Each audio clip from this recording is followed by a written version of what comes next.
After 49 Football League games, it's League Two again. Heartbreak at Wembley and disappointment in the performance. We're gutted, we're broken, we're left on the floor. But mainly that's due to Mansfield Town's performance on the big stage and not the fact that we failed to win promotion. We weren't going to bother doing a Mansfield Matters podcast today, but we thought we needed to get the anger and the disappointment out of our systems, based solely on one game. The season as a whole we'll cover later in the week as we do our usual end of season review show, along with the end of season awards too, and when we'll talk about the retain list as well, I imagine. But we need to get yesterday out of the way. One game, one moment, one massive dose of disappointment in our players. This is the show for the fans, by the fans. This is the Mansfield Matters podcast. Come and have your say on your team, solely based on Wembley yesterday. Because no matter the division we're in, we know when it all starts over again, Mansfield will always matter.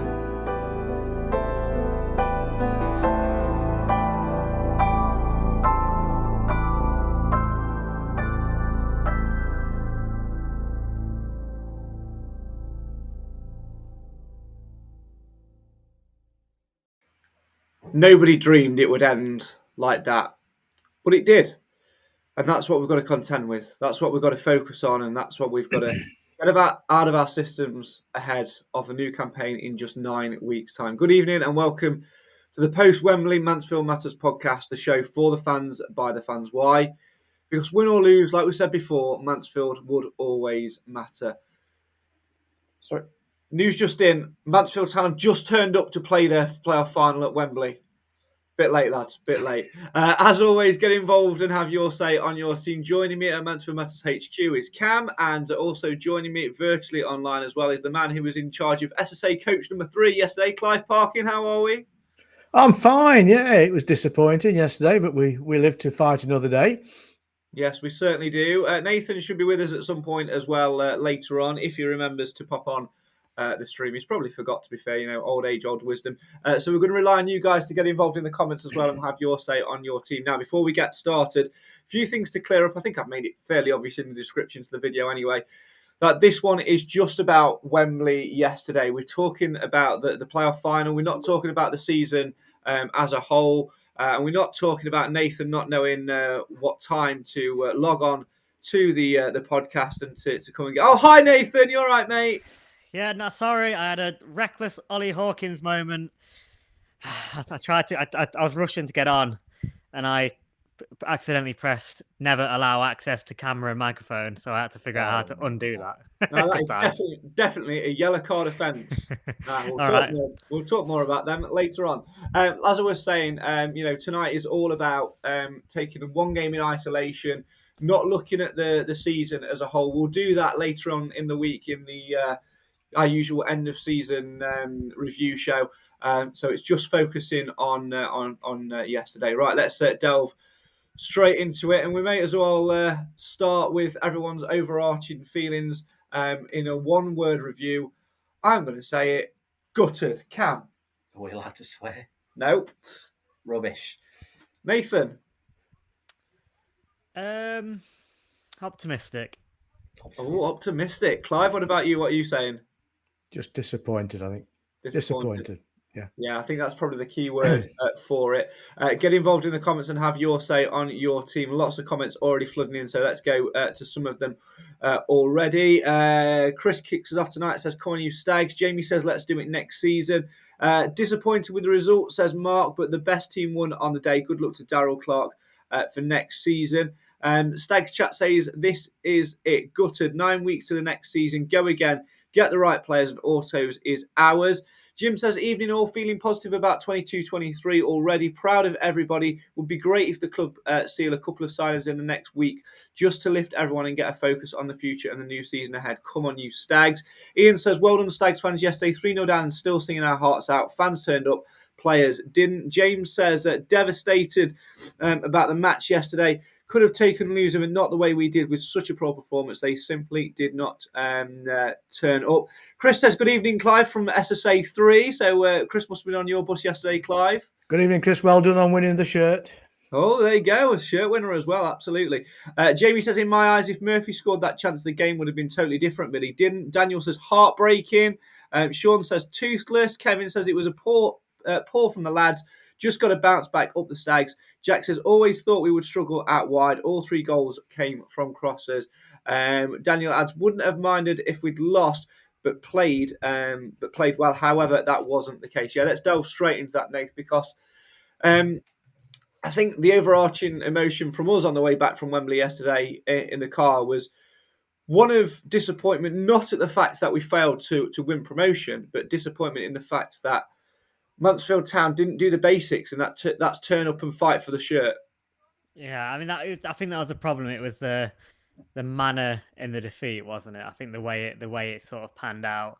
In some ways, it was a bit easier. The fact that after about 30 minutes, well, for myself personally, I kind of accepted that we've lost now, so it wasn't like a last minute gut wrenching sort of goal to take it out of your grasp. But the same applies. You've had 90 minutes there where we've not really. We've kind of picked the worst game possible to have one of the worst performances. It's kind of on par with Northampton away in the league. It was kind of in that sort of region of the level of performances, which is the main disappointment. But so yeah, it was. I think it was more than manner, and it was a little bit. I think we don't want to be overconfident, but I think we all at least believe we'd have put in a better performance than that, because we have done for the majority of the season.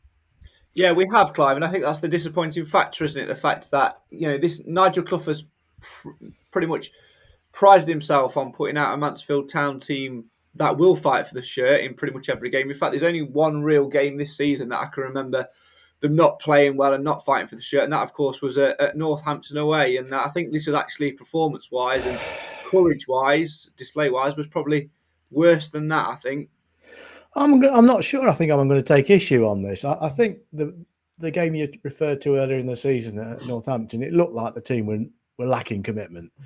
I think yesterday there wasn't a player that turned out in number that didn't want to win.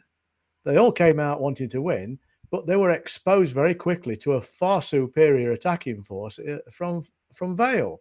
And once they got a couple of fairly quick and simple goals, I think it was very difficult for them to maintain that positive approach. And then, of course, when one player did a couple of stupid acts and found himself having an early bath, I mean, there was no way back from that. I think that's the real problem.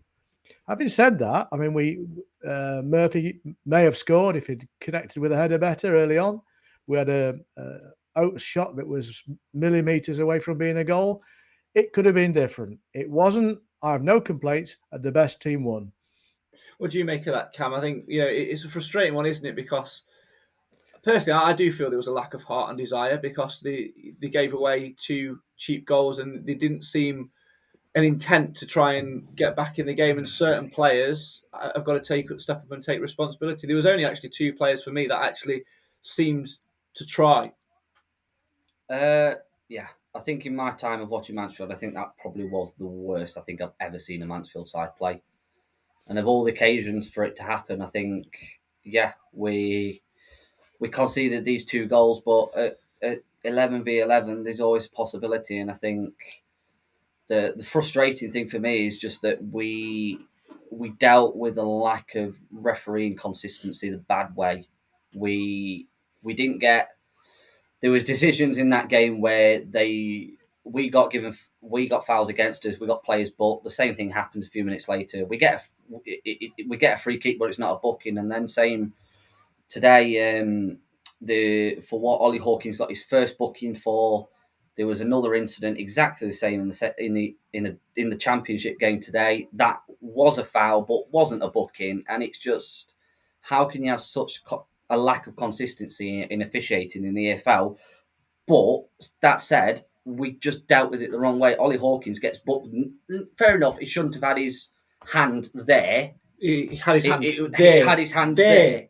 There. Watch it back. He has his hands there. But the exact same thing happens in the game today. It's not a booking. It's just, It was a cheap booking, the first It was one, a cheap book. it was a foul worthy of a booking, but it was a cheap one. On other occasions, you get away with that. I'm going to disagree with him. We might end up scrapping because I thought the referee got both of them right. I think Ollie Hawkins has got to take. I'm not throwing him under the bus, but he's got to stand up and take responsibility because both yellow cards are fucking stupid for his experience. They are stupid, but I think the point is why? How come one's a yellow card and one isn't? This is the argument I've got. But that's football, isn't it? It's inconsistent because they're different referees, different perspectives. So that kind of is football, and you kind of have to deal with that. So I mean, comparing it to the championship game, I get your point where you say they probably should have had a couple of yellow cards and they didn't. But the bottom line is, it was given the yellow card, and then he still chose to make that decision. How many minutes later was it? Yeah, exactly. I mean, in a different scenario, you might say it was just a lot of frustration. We dealt with it the wrong way, but it's just same with James Perch. He got booked. Fair enough, Perch was a booking, but they make the same challenge on Stephen McLaughlin. Oh, there's a lack of consistency. Of course there is. But it got in Mansfield's head. Yeah, and then from then on, we were making stupid decisions constantly, committing little fouls we didn't need to do. Yeah, but we should manage the game better. We should have the professionalism in that squad to manage the game, and that's what annoys me the most. That's what annoys me the most. The lack of nous in that squad. So to get back. Exactly. Do you know what? If you want to talk about inconsistency, Hawkins arguably was a villain. He committed an act of gross stupidity. I mean, you just don't give a bookable foul on the halfway line. There was no need. The guy wasn't going to trouble us immediately. You make those sort of fouls when you've got no other choices. But anyway, he did it because he's obviously at the time felt it was the appropriate thing to do. It turned out to be the wrong thing to do, and he went down the tunnel. And he must have felt really bad for his team in doing that. And the week before, he was many people's man of the match for his performance. Yeah. And then you've got those goals that were emerging down the wings. The one down the left-hand side, which should have been cut out, or would have been cut out normally, was down to our player of the season. Yeah, McLaughlin. So I'm going to move it slightly on from Hawkins because I've got a fear that he's going to be everybody's target. He's going to be everybody's man to shoot down wrongly. And I'm going to pick out a few comments which highlight this. And it's an opinions-based podcast, an opinions-based sport. Paul says Hawkins is a disgrace. Fact, not a disgrace. That is overly harsh and that's emotion speaking. But like others have said, Sean says Hawkins gave the ref a decision to make. Paul says, where is it? Sean also adds schoolboy errors. And Simon says both were clear yellow cards, no complaints. He is a villain of the piece on the day in isolation, but over the course of a season, there's been one or two silly errors. But like Clive said, he was the best player on the pitch the week before at Northampton, Nathan. Do you know what? I think a lot of people prior to the whistle being blown would have probably been a little bit surprised and felt it was hard done by to be dropped. It was damned if you do, damned if you don't in that team selection from Nigel Clough. What, dropped? What? Which? When? Where? What? Do you mean prior? Yeah, I mean if it had dropped Hawkins... Oh, sorry, yeah, no, yes. This is the point, mate. If you dropped Hawkins on the back of Northampton away where he's man of the match... Couldn't. Exactly. Yeah, I mean, and because, I mean, it was interesting, a few podcasts ago, we were discussing, obviously, it was a big if back then, but we were saying if we got past Northampton, come up against Swindon or Port Vale, because we didn't know, obviously, who at the time, we were saying that you probably wouldn't want Hawkins back there because you're going to face a bit of pace. That said, so you probably wouldn't have wanted him there, but that said, you couldn't drop him after, not even just that away game, I think the home game he had a cracking game as well. Yeah. But the problem is it suited him. They were playing that long ball, in the air. It suited his game. But you wasn't going to get that against Port Vale. But it's that catch-22.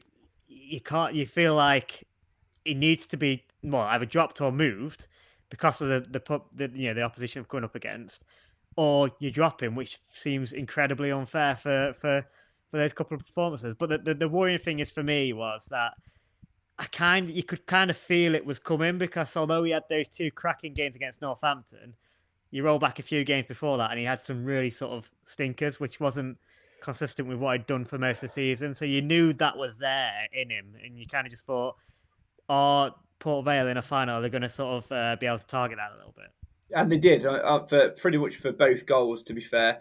I think another thing to highlight, Laura says, rubbish performance, not just Hawkins' fault, I feel. Yeah, absolutely. I think Nigel Clough himself has got to take a little bit of responsibility for that. I felt the team selection was very much in the highlight zone of, I'm not quite sure what to do here, so I'm just going to sort of sit on the fence. O'Toole had a phenomenal game at Northampton away, sitting in a defensive midfield role.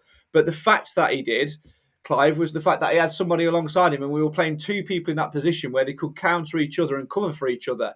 You change that, you take one of them out, and he sits as the kingpin, and he gets absolutely lost. And for me, has probably his worst game in a Mansfield shirt. And I think it's not his fault, but I think he was sort of not hung out to dry, but I think it just sort of felt like he was putting him in for the sake of putting him in. I felt it was disjointed wrongly.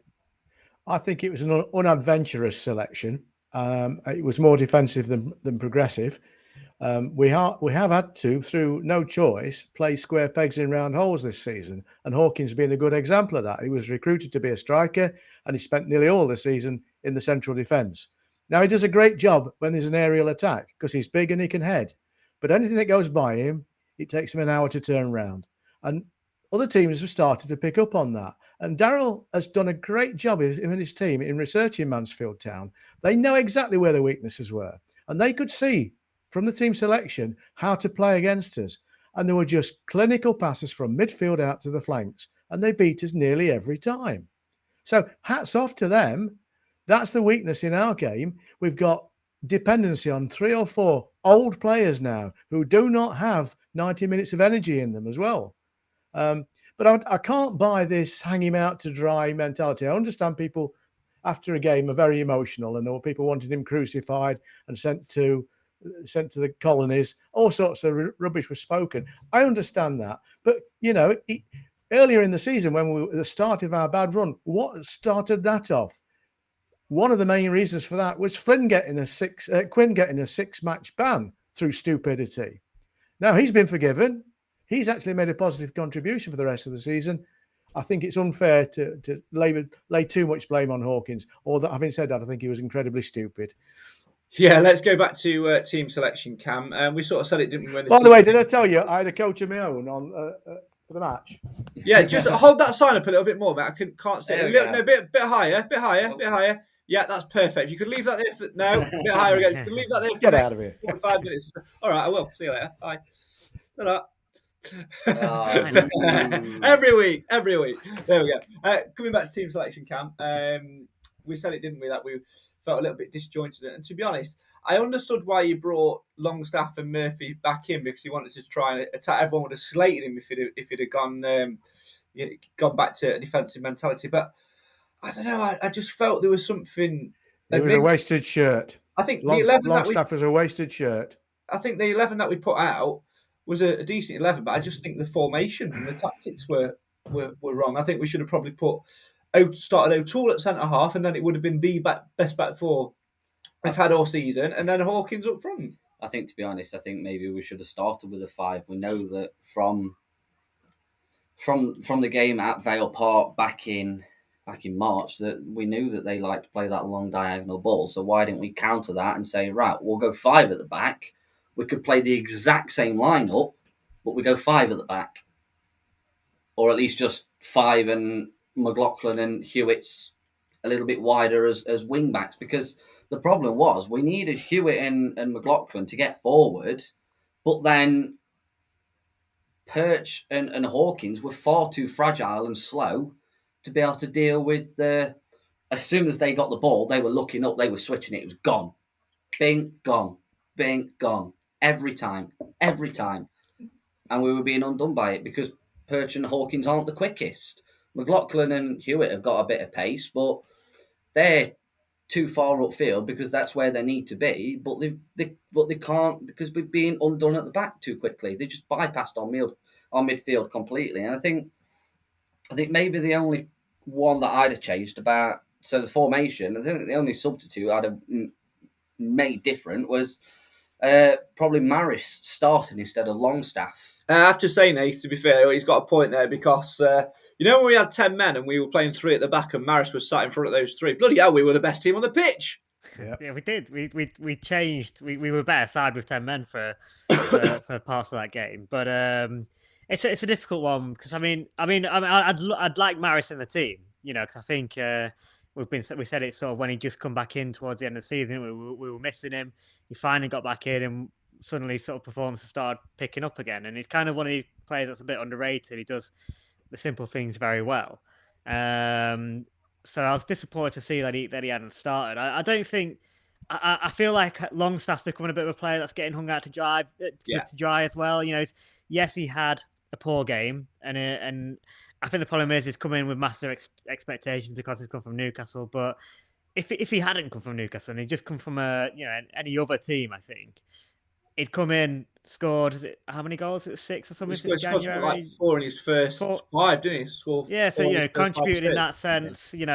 I think it's just because the expectations level are so high for him. That's the problem. The bottom line, though, Nathan, we had no midfield yesterday for most. Yes, of the game. I agree, but I don't think that just lies with Longstaff. No, it doesn't. But that was the selection, and that's where it comes back to Craig's point that the manager didn't do his job properly. We were naive. We were a lot better side with Maris and Lapsley playing. I think we was a bit naive in the selection. It kind of like, and it's always easy to say in hindsight, isn't it? But a lot of the season we've always said it matters what we do and things like that. But I think when you're coming up against a side like Port Vale in a final, you've got to pay a little bit of extra attention to their threats, and you've got to prepare for that. And I kind of just think I looked at that starting 11, and I actually said I felt like that was probably our strongest 11 in personnel at the time. But it didn't necessarily mean it was the best 11 to play against Port Vale and the way they play or the best formation to play against. I think we just were a bit naive and didn't deal with their threats the way we should have done. The way we should have played against Port Vale was the way we started against Northampton. There was no need to change it because that would have stopped them coming forward because we had players behind the ball and then we'd have got forward and nicked a goal. We didn't play the game, we played the occasion and it killed us. But I'll tell you where we lost that final. I'll tell you exactly where we lost that final. It's when Port Vale beats Swindon. I said it in the build-up, and all of you were caning me, saying, no, we'll beat them. No, Port Vale are the one team this season that I've watched across this entire campaign who I've genuinely worried about playing because they play really, really well. And you know what? Darryl Clark, absolute tactical masterclass because, like we said, knows how to play and they play that successfully. When you play 3 centre halves and the right side centre half and the left side centre half are playing up high as bloody wingers, that's a disgrace to the opposition's defensive setup because it means that they're getting high up the pitch. They were playing 1 centre half. Aidan Stone was playing centre mid at one point. Centre mid. Joke. Anyway, let's go back to some more. Against 10 men. So. I think just another thing on they had the fight and the hunger in them. I think I've got to lay a little bit of blame for yesterday on the EFL because I think they were obviously their players and their fans wanted it for Darryl Clark, and Darryl Clark shouldn't have even been on that touchline because he got sent off straight red in the previous game. And credit to them, they've performed and they did it for him. And over the season, they've deserved it, and they deserved it on the 90 minutes. But I just think it's when it's such a big thing like that, and Vale's they lost their form when he went out, and they only gained it back when he came back in. I just think that if something like that's been, if you've headbutted a player and got sent off, you've got to take the punishment. I have a question for you. Now, I didn't watch it. I only watched the penalty shootout, and you need to think carefully about this. Was he physically shown a red card? Yes. All right, and then in which case I've got an argument. If he wasn't and he was just told to leave, then that's different. But anyway. But if Darryl Clark had not been allowed on the touchline yesterday, they would have still beat us, given that they played better than we did, considering so. I agree. Yeah. Because I was... It has very little bearing for me because he still picks the team. He still, does the tactics. He still, as I say, he's just not physically able to be there. But we were on commentary, and obviously you and Wills were doing the most of it, and you were throwing to me every now and again. Watch that touchline, and yesterday Clark was doing most of the orders instead of Crosby. That's his job. Well, exactly, but he shouldn't have been there. He'd have still been doing it from the touchline, or did you just do it? I understand what you're saying, Cam, but I think you're clutching at straws a little bit. It's not, but I think it's just the lack of consistency. But Vale did it for Clark. They coasted into the playoffs, and then they've hit a good bit of form at the right time, which has coincided with him coming back. But that would have happened if he was on the sideline or not. They would have done it for Clark regardless. Yeah, and you can't fault them either. I think to a player, they were better than us on the day, and I don't think you can ignore that. I think whatever's driven them and whatever's lacked the drive in our side, in terms of application and skill on the park, they were better than us in just about every department yesterday. And I personally, whilst I'm disappointed, I'd be a lot more upset if we'd have played well and lost, or it had gone down to a poor refereeing decision. That's the point. That's the point. I think if we turn up, play well and lose, disappointing. Turn up. Well, we didn't turn up, did we? We literally. I remember after liking it to when John Dempster's side used to train against the Mannequins. The Mannequins always used to lose 3-1. It was like watching that all over again. Let's delve back into some. I'll tell you, I had my own bus, by the way, for the. Yeah, just hold that sign up again, will you? Just hold that sign up again. No. It's going. What are you going to do with that, by the way? What are you going to do with that, by the way, Clive? Because I've got some really good suggestions on where you can stick it. Oh, I don't think it's all the way in. No, we have no immediate plans for it. I just think it's a memento of the occasion, nothing to do with the game. Absolutely, no. It's always good to keep. It was great up to 4:15. We did not steal our media passes. Yeah. We didn't steal our media passes. We handed them in to the guy upstairs on the desk. What are you going to do about it? You'll never go again. Right, let's go back to some comments, shall we? Forgive me if you've got in touch and we've already touched on it. I will skip past it. Just I'll try and get to some many. Yeah, and also, do you really want to hear an hour of us moaning about yesterday? The viewing figures say yes. Actually, Martin's not moaning, by the way. I feel like me and Clive are quite positive. It's just I mean, I'm relatively positive. Yeah, it's you, Cam. Don't forget, you've not got negative influences, have you? Do you know what I mean? You were negative before we even got to Wembley yesterday. Time to go make a cup of tea. With a bit of better bloody side, and we had no chance of going up. Tell you honestly, pessimism is not always a bad Craig. thing. Yeah, and he was right again. Yeah, he was right again. Yeah, this guy. Viewers' comments, Craig. Viewers' comments. He just waits for this moment just so he can This is why he's pessimistic all Craig all season, because the chances are, we won't get promoted, and he can just say he's right. Exactly.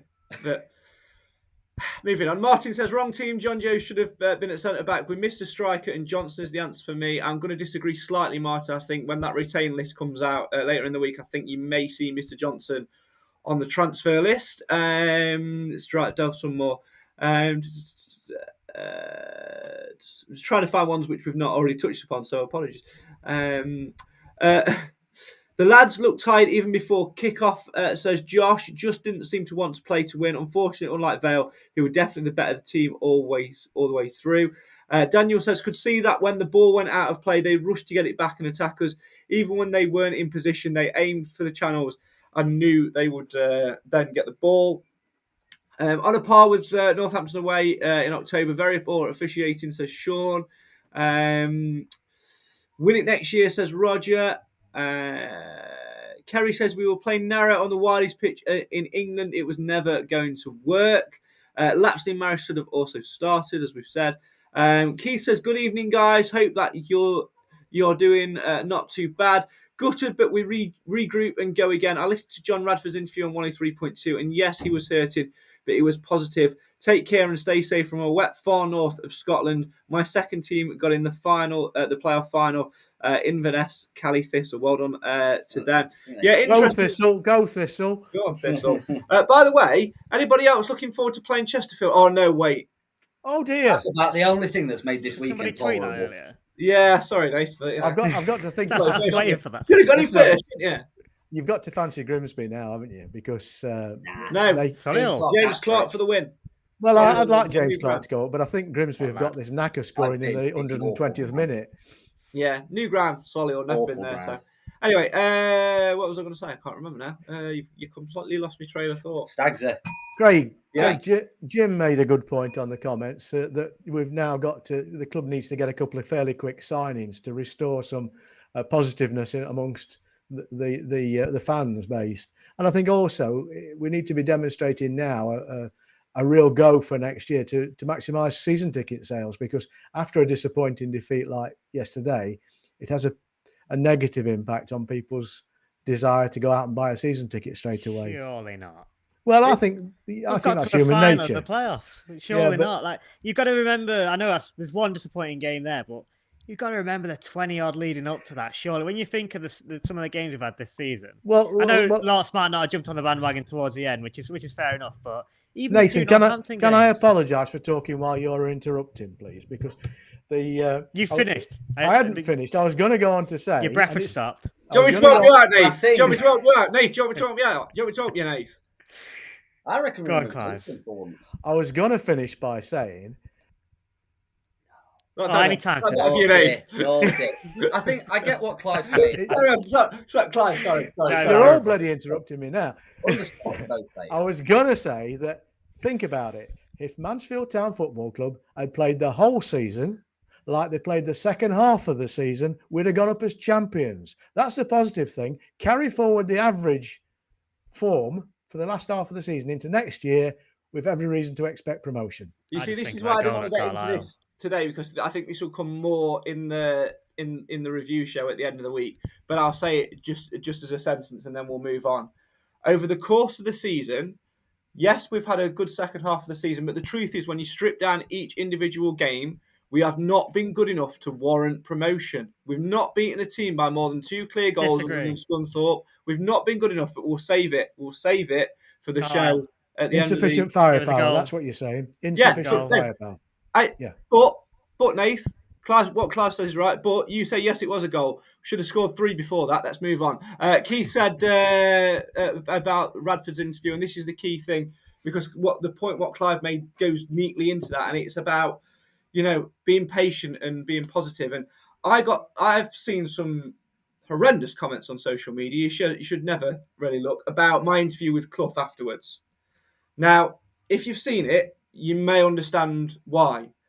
But I asked 2 questions, or maybe 3, on the game itself, and then moved on to a collective, because there was 16.5, maybe more fans there from Mansfield yesterday, and I use inverted commas because there was quite a few people who have been, because it's a big game, and just seeing the season as that isolated incident, and they will remember that season as a negative. They will remember it as failure, but it's not. It's a thing, and the point that I'm making to link between the two, Nate, is the fact that the last time we lost in the playoffs, the axe was wielded by now. It'd gone, and we overreacted, and we acted on anger and hurt and disappointment.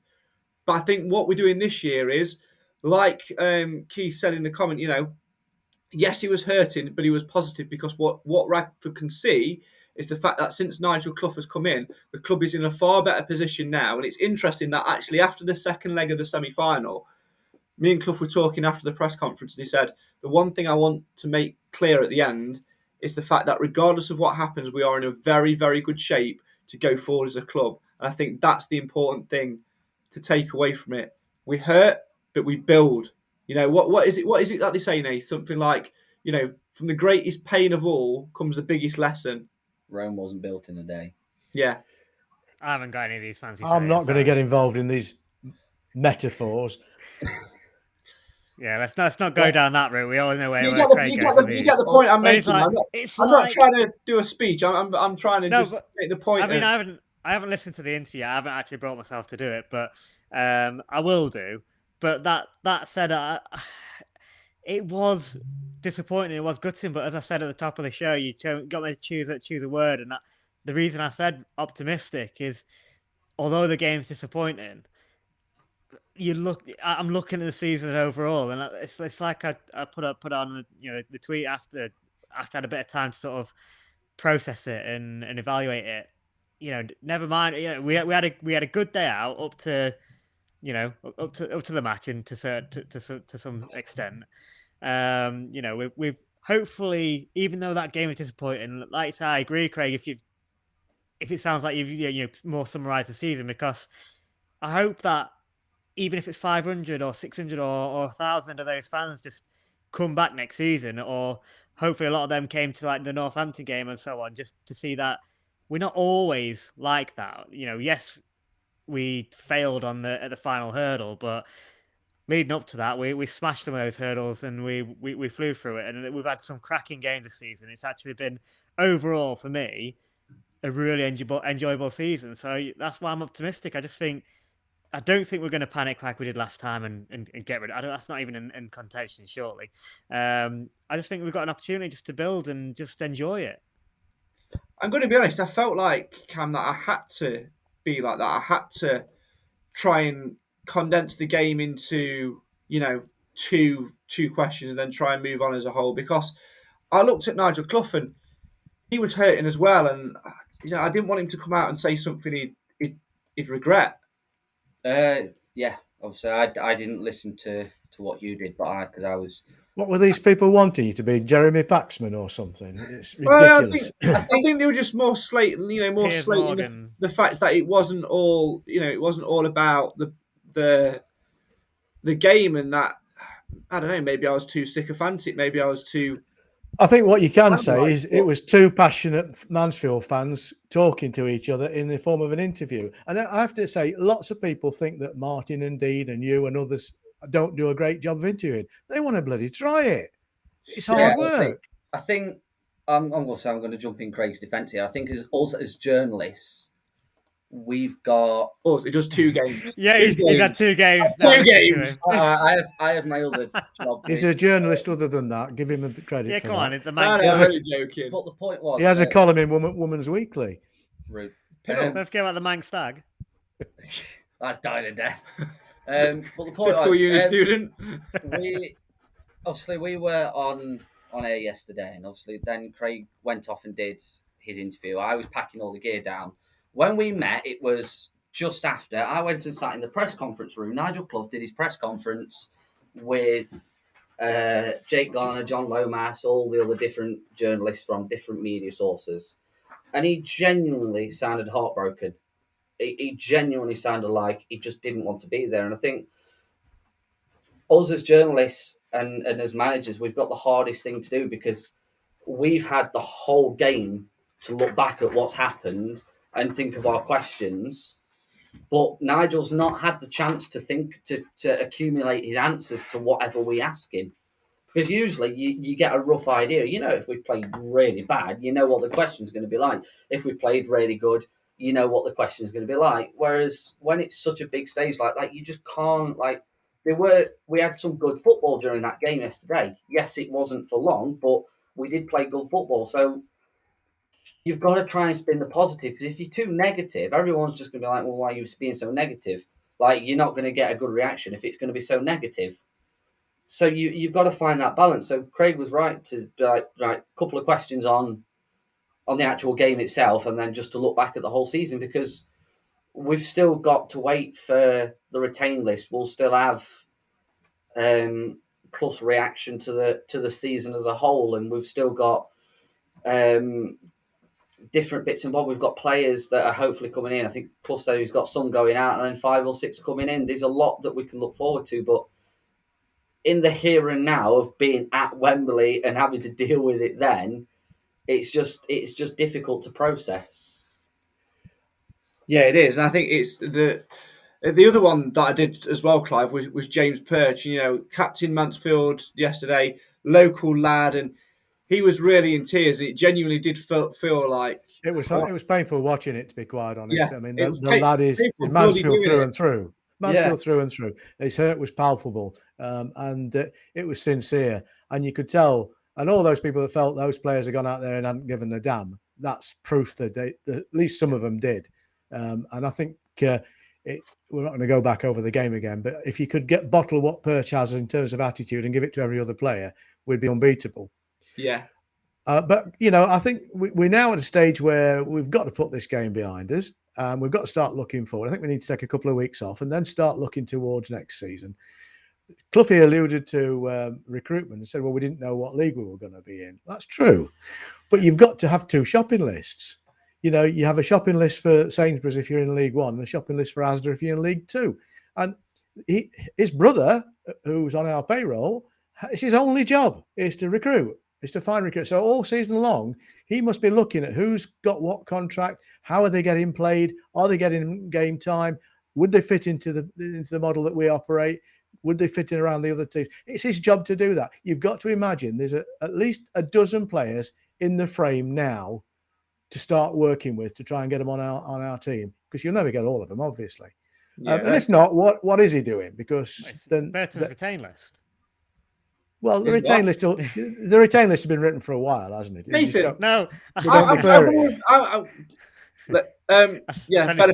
Benefit, please get ready. Nathan, can you see what I'm doing by any chance? Because it's almost like either that or you're right in my brain and you know where I'm trying to take this podcast. No, go on. We've worked together for a long time, Craig. You just mentioned retain list, and you know I'm going to come on to it later on. I'm going to delve back into some more comments, and then we're going to come on to our brief thoughts before we wrap things up and move on. A reminder that we'll do a generic whole season review later on in the week when we've got Alan back with us as well. He's away for a few days at the minute. So let's come to some more comments. Pedro, 9 weeks and we go again. Yesterday was a shocker. Let's have a look more. Darren says an unforgettable climax to one of the most exciting seasons in a long time. Because of Nigel in the team, my 13-year-old son has fallen in love with his hometown football team. Priceless. We go again and come back in 12 months as champions. Yeah, absolutely. Nathan says, we have to build, as Cloughie said in the interview, it's only 12 months into a project and at least he's in it for the long haul and not done as Steve Evans. Who's Greg? No idea who Greg is, but yes, I think Johnson will be gone. But Clough brought him in to score goals. Why hasn't he played him? We have stories. We're not going to say there are a number of contributing factors. It's as simple as that. You don't know what goes on behind closed doors, do you? And that's what he's paid to do. He's paid to make I'll decisions. be staying on this podcast link at the end when we've gone off air. Don't you know off them anyway? We do have an opportunity to build, but look at the players that that will be returning to their parent clubs. Says Daniel. We're going to have a look at that in a second as well.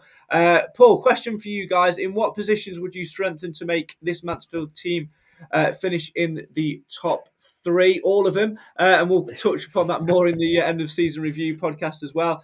Important to stay positive, says Jim. This time next year we'll hopefully be more League One ready and in a better place to go up and actually stay up. My two grandsons love their day out, both season tickets holders, and their other granddad is getting his first season ticket. So we're increasingly becoming increasing because it's exciting to be a Stag, says Chris. Well said. Tom says, Stags fan living in London, really enjoyed following the Stags this season. Shame they didn't perform anywhere near the standard yesterday, but look forward to competing at the top again next season. Keith says, I saw your interview, Craig, and it was thought-provoking. I agree, Cam, he was hurting. Also was JR.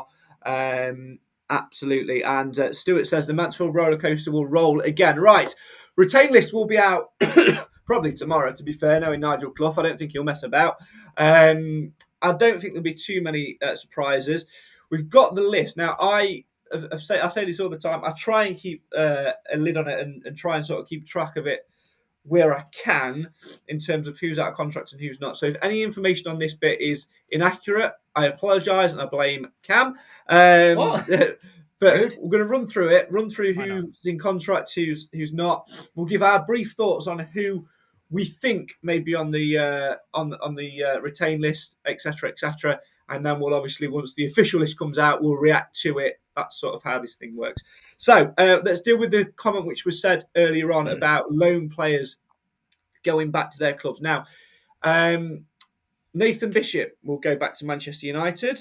Obviously, Richard Narty, Clive's pick for player of the signing of the season. He'll go back. Let me down badly. He did. Yeah, well, absolutely. He'll go back to Burnley, although he's been back there since January, really. Murphy will go back to Hibernian. Sturck will go back to Birmingham. And, of course, Longstaff will go back to Newcastle United. So you've already lost 5 players then. Now, the players whose contract, according to my list, run out in 2022 are as follows. Stephen McLaughlin, Farron Rawson, Ollie Clark, Jordan Bowery, George Maris, James Perch, Marek Steck, Jason Law, and that's it. Other than the younger players as well. Of those, there may already be some that have been offered contracts and things like that. But I think the key ones in there, Nath, that we need to keep hold of are definitely the likes of George Maris, James Perch, and Stephen McLaughlin. Although I think McLaughlin, there'll be a lot of clubs sniffing around for him. I think we may have a fight in our hands. Yeah, that's a worry, which is annoying as well. Because Not if they watched him yesterday. Well, no, there's that silver line. Maybe he did it on purpose. He won't stick around. But he obviously knows what a big fan I am. But she was reading that list out. There were 3 there that I said that I was counting as I went along that I'd be desperate to keep, and those were the 3. But like you say, McLaughlin in particular, you would fancy a lot of other clubs, probably Hewitt League out of One in contract? particular. Hewitt's contracted until 2023. All right, Yeah, Clive, good. won't finish or anything. Well, I'm ever so sorry. It's all right. No, apology accepted. I'm not going to get too bitter about it. So yeah, I'm finished now. I think I've literally forgot what I was saying. I just said we need to keep Maka, but it'd be annoying if he goes because we're not going to get a fee for him, and I think he could go to League One quite comfortably, based on his performances in this season, not on that final. Yeah, I think it's a difficult one because I think based off the season, the whole there's a couple of players that are out of contract that I'm not bothered about going, like Farron Rawson. We know we can. Hang on a minute. Don't upset Clive. I think there's better out there. Do you know we had a really shocking part to our season because we got no depth or any cover for our back lineup, and Rawson at that time came out and played his part. He covered, and you've got to have somebody like Rawson, if only on the bench. Nah. I'm stopping talking because you just not listening to me. The point if I can't sing a song about biscuits, you're not interested. Yeah, but what is your favourite biscuit? You asked people on the coach yesterday. That was sounds like he's taking the biscuit. Did you have your own coach? Yeah, he did. I don't know if you mentioned that. Coach number 3 it was. Well done, Clive. How come you got so far up the pecking order as well? How come you got coach number 3? It's seniority. I'm the oldest person there. Well, fair play. They realised I needed to sit down early. That's what it was. God, who was on bus 1 and 2? We had a great driver. It was like it was a bit like a Formula One driver. He was undertaking, overtaking. He was squeezing through gates. It was marvellous. We're all terrified half the time. Did you do bingo? No. But we did the scratch card as normal, and I did the charity raffle, and that was enough, I thought. Anyway, back to retain list. Nathan, you were saying? I'd finished. I was just saying I don't want. I want to keep Mack, and it'd be disappointing if you went on a free. But Perch, Maris, I'd want to keep. The rest, Bowery maybe, but the rest, I think there's other options out there that'll be better. What about Lapsley? Lapsley contracted until 2023. What about Akins? You see, you missed the point here, Clive. He read that list he read out. They're the ones that were just expiring at 2022. Hey, so all he's the old rest age, mate. He's not turned his hearing aid up, has he? They're in contract. What about Come Oates? on. Oh, for goodness sake. Oates and Quinn are the 2 that I don't have details for. This could be a long night. I'm sure Oates is contract till the end of next season. What about Law? Law, again, no details for. So I just need to qualify this before I give you judgment on it. Yeah, that's fine. Right, do you want me to go through the list? Again? Finish. It's not done. I just wanted to give you a wish list. That's all. But never mind. Do it your way. Give me a look. So you give me a wish list, and I'll tell you where we are with them.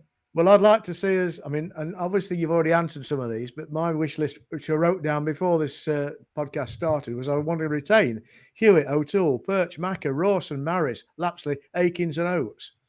Go through it. Law, if possible. Is that it? Go through it a little bit slower, so I can. I'll highlight some, and I can tell you. Hewitt. Yeah. Contracted. O'Toole, contracted. Perch, contracted. Macker, worried about. Rawson, you don't like. Well, you're still going a bit too fast for me here. Slow it down. I was at O'Toole. When you said Perch contracted, which is not. O'Toole. Then you had Perch. Then who you got? I thought Perch was contracted. I'm happy to be wrong, but I'd like to keep him. Right, who did you have after Perch? Macca. Next. Rawson. I know you're going to dispute this. I like the lad. I think he makes good cover. Yeah, next. Maris, unarguably. Next. Lapsley. We've missed him when he hasn't been able to play. Next. Akins. There's something there that we haven't found yet. Correct. Next. Still haven't found what we're looking for. Next. If he can get back to form, he's worth his place. I'd like to see Jason Law because I think he's an excellent player. I'd like to keep Bowery on the bench, and I don't know what to say about Gordon because we've not seen him play. Right, so let's go through. I'll go through those in number order. You see, I have them in numerical order, Clive. You see, squad number order. That's why I was trying to keep up with you. There you go. Right, some of us have to have an afternoon nap, and I don't have the time. 4 hours it was. 4 hours, and you know what? I wish I'd have stayed a bloody sleep. Kenneth Gordon, 2023, contracted to, but has been injured all season. Although he was actually training on the pitch before the game. On Wembley. At Wembley. I think has it anybody was, else, in this podcast, anybody else been played football on that pitch? No, just me. All right, carry on. Anyone else commentated there twice? Yeah. Two defeats. Anybody else have their own bus? We're in a car. Where did I get to? Yeah, so Macca, 2022 out of contract. Hewitt, here till the end of next season. Rawson, he's already applying for a job at Asda. Bowery, 2022. Maris, 2022, so out of contract. Perch, out of contract. Oates, 2023. Thanks for everyone getting in touch with that. Law, 2022. I am absolutely in agreement, though. Lovely lad. And I think we sort of, reading between the lines, Clive, when we spoke to Crosby, the assistant manager in the cup final, I think I'd be very, very, very surprised if he's not offered another year. Yeah. When I get to Lapsley 2023, Akins 2024, O'Toole 2024 as well. So can I also say we should have kept James Clark? Did you have Quinn on that list? Quinn, I've not got a date for. I'll try and find. See, that's important. It is, but I've not got a date for him. But yeah, I think. Well, Quinn will be going nowhere else, will he? No, absolutely. I think the important thing is, this is the thing about looking at this squad and where we've finished this season with, and that's all of those players that are out of contract, none of which are Clough players. So, he's at a point now where he's building, and I think regardless of what the outcome was yesterday, Nath, it was going to be. He was always going to make changes. He was always going to try and implement new things. So, this is kind of the. Go on. What was Cam saying? Quinn signed June 2021 on a 1-year deal, so he's out of contract this summer. Thought so, yeah. Oh, that's not good. Okay. Well, let's see. I mean, obviously, they're going to be in negotiations. They're not going to announce anything, are they, until he'll get a 1-year deal this week. So, yeah, hopefully, surely get a 1-year deal. But going on to what you're saying there, Craig, obviously, I think someone said, is it so it's been 12 months, has it? Or just over since Clough took over? So, 2 transfer it'll be the best part of 18 now, isn't it? Because it was November, wasn't it? November in the I think there's a comment earlier said 12 months, but it was 18, wasn't it? So it's had a bit of time to build, but there's still players here that, like you say, aren't his players. So it's still gonna be wanting to build the way he wants. So, this is kind of like the opportunity now to make those final changes, I'd say, the ones that he necessarily doesn't want in, and bring the ones in that he does. So, this is why it's just move on. It's been a good season, but we've got better under Clough. There's no denying that from where we were and where we are now. So hopefully we can just continue to build for next year. I don't think there has been massive changes, but a few tweaks, and I just think a little bit more depth, because that's what did us in that bad run, not having the depth. A little bit more depth, and we should go much better. Stephen asks, what about Hawkins? None of us mentioned Hawkins, have we? 2023, so still got another year with a signed a 2-year deal. Okay. What? And banned for that first match. And suspended for the first game of next season. So fun. Well, that's good, because he has to work his way back into a team, doesn't he? Yeah. Someone asked about Danny Johnson as well. Likewise, he's in contract until the end of next season, but there is a little thing called a transfer list. So he'll never see the field mill grass again. Unless it's playing against us. Yeah, He'll go back to Leighton Orient. Maybe. Yeah, absolutely. Simon says, was surprised with the loss of Keaton Ward and James Clark. Yeah, absolutely. I think we'll see James Clark back at One Call next season when he's playing for Solihull in League Two. They're definitely going to win the playoffs. And so in terms of younger players as well, by the way, went through them earlier. Obviously, Ryan Burke, Tyrese Sinclair, Keaton Ward, Jaden Charles, Ethan Hill, Nathan Kane all released. George Cooper and James Gale had clauses activated within their contract, and Jimmy Knowles was offered 6 months more to come back from his injury. So we'll see where that goes. I'm sure we'll get a full update from Nigel Clough in the coming days as well. Right, that's almost all we've got time for tonight. Let's wrap things up in terms of putting yesterday in a box and dealing with that in isolation. Like I said before, we'll talk about the season as a whole later in the week, the back end of the week, when we do our end of season review and the awards show as well. Disappointing on the day, Clive, that we didn't really turn up and perform to the standard that we knew we were going to do. But when you strip away the frustration, when you strip away the disappointment and strip away, most importantly, the emotional hurt, you've got to sit back, hold your hands up and say, we weren't even second best. Port Vale deserved fully to go up to League One. We were not ready on the day, and it is what it is. We move on and go again next year. Yeah, they were as good as we were bad. Yeah. I don't think there's much more else to be said than that, is there, Nate, really? It's one of those things, if that's a game within a season, if that's, middle of January or whatever on a Tuesday night, it won't matter because you've got a chance to bounce back. It's just the fact that it's the end. That's it. That's the stamp done. There's no more to go. Nowhere to go. No manoeuvre room. That's it. Like you said a moment ago, it's just what happened on the day. If that was in the season, you'd write it off as a bad day at the office. You'd be like, you went down to 10 men. You're never gonna come back. And you just think, well, it's just one of them. You just bounce back from it. But it's just the fact that it was a playoff final on a big stage, in front of a big crowd on a big day, which we'd all built up to. So which makes that, obviously a little bit or a lot more disappointing. But end of the day, we lost a football match, and you've got all chance. Like you say, the best team won. Good luck to them next season. Like I said earlier, I'm quite glad when they got that third. I'm glad it was Mal. I think he deserved that goal at Wembley. And good luck to them all. But for us, move on. Can I just make a point about the crowd? I thought both sets of fans were magnificent. And obviously, they became much louder than ours simply because they got more to cheer about. But both sets of fans mingled before the game. I had some really good crack with them. And afterwards, as far as I could see, there was no issues with people. But both teams took about the same number of fans. And clearly, a lot of those fans are occasional attendees. I hope they got something from the game, because I think somebody said earlier it'd be nice to hold on to 500 to 1,000 of them as we go into next season. Yeah, I think that's the important thing as well, isn't it, Cam? Because you know what, 12 months before that, if we'd have been in a playoff final, we'd all been watching it on iFollow. We wouldn't have been able to go to it and see it. We've had some tremendous experiences this season, which I know we'll touch more upon in the end of the season review show. But, we gave it a shot, and for whatever reason, it just didn't work out. And it's another experience. I think I saw somebody on social media, a friend of mine said, if it's good, it's brilliant. If it's bad, it's experience.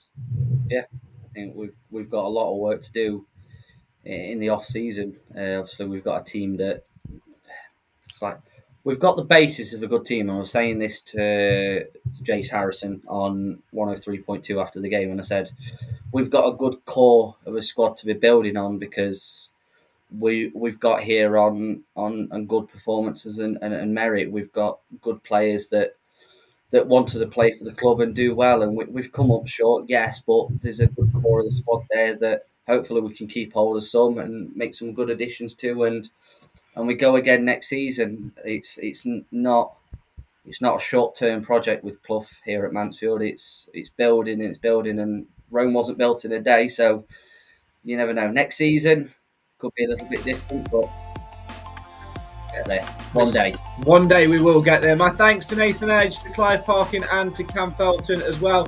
My thanks as well to you guys at home for joining us in the 45th episode of this series. Wow, it's been a hell of a ride. Win or lose, it never really mattered, did it, deep down in the end? It's all about experiences and all about the journey. Mansfield always matters. We've been on one hell of a ride this campaign, and you know what? That's what it's all about, isn't it? Taking it in, enjoying the ride, and gaining those experiences. My thanks to the Mansfield Matters panel as always, and my thanks to you guys at home as well for getting involved on today's show and having your say on your team. We will have one more show of this series to come. That will be later on in the week after Nigel Clough has put the retain list out, as we do the end of season review show. We dish out the Mansfield Matters podcast awards as well, and we wrap up this campaign. And then we'll have a gap. We won't be doing any live shows for a little bit, but we will finally have our Stag Stories, the glory of the Amber Generation series to come as well, and then maybe some extra Stag Stories episodes in there for you as well. For now though, my thanks for watching, my thanks for listening. We will see you again later in the week on the show for the fans, by the fans. Why? Because win or lose, wherever we are, Mansfield always matters. Good night.